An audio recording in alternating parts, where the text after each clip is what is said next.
Hi guys, gagawa ko ngayon ng mini video key guys. Ito yung gagamitin ko guys. Meron akong daro dito guys na ito guys speaker. Woofer to guys. 1600 watts. Crown. Original to guys, original. Dalawa guys, ito yung isang ito. Dalawang speaker. Ito guys, ito siya, dalawa sila. Tapos meron akong filter dito guys. Ito yung filter ko guys. Ito guys Ito guys, 150 watts na filter. Yan o. Original to guys, haha. Tapos tinisting ko na to guys. Ito, kaya meron na itong mga wire. Tinisting ko na to. Tapos yung mini amplifier ko guys, ito guys. Ito yung guys. Ito guys ang ganda guys. GD100 guys, 1200 watts. Ito yung iparelos kanya guys. Meron siyang ano guys meron siyang pwede siya pang battery guys. Ito guys dito pag battery ang gamitin natin guys, dito siya ikabit guys. Matanggal to guys Ito guys sanay lang guys papakita ko sa inyo ng maayos. Ito guys kapag kapag battery ang gagamitin natin sa kanya guys, ito guys, dito natin ikakabit yung battery guys, positive negative. Ganun lang guys. Tapos ito yung sa ano guys, 24 volts dito. Iyon natin to kapag yung ano gagamitin natin, yung DC yung gamitin natin. Yan, pag battery yung gagamitin natin, ito yung iyon natin.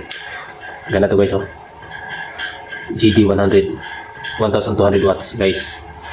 Tapos tingnan nyo yung likod niya guys ang lalaki ng mga pisa guys Kaya naisipan ko guys magbuo ng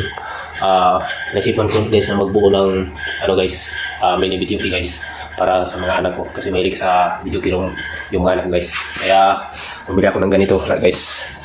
I-assemble ko siya guys. Tapos ito na yung mga gagamitin ko guys na pang mini video key natin guys.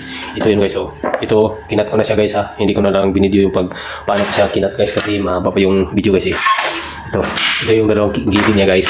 Ito dalawang gilid sa ilalim, at saka ito yung sa ibabaw guys. Ito guys. Tapos yan guys, blurred. Tapos ito guys, ito yung harap niya guys. Ito guys. So ang forma niya guys, kapag ma-assemble ko na to guys, ganito siya guys yan, ganito siya guys. Ganyan siya guys. Dito yung Twitter ko ilagay. Tapos yung dalawang speaker guys, ganito yan guys ganyan guys ganyan yan guys.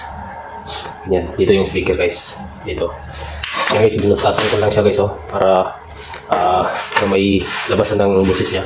Ginaganyan ko lang siya guys. Pero bumili pa ako ng ano guys, yung takip niya dito para maganda tingnan.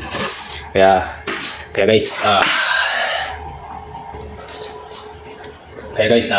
asimbulin ko muna tong kanyang box guys. Tapos pagkatapos kung ma-assemble siya, pinturahan natin para maganda tingnan. Saka pagkatapos pintalan, saka natin ikabit itong speaker, tweeter, saka yung amplifier guys. Asimbulin muna natin yung guys. Pakita ko sa inyo paano ko asimbulin tong ating mini video key.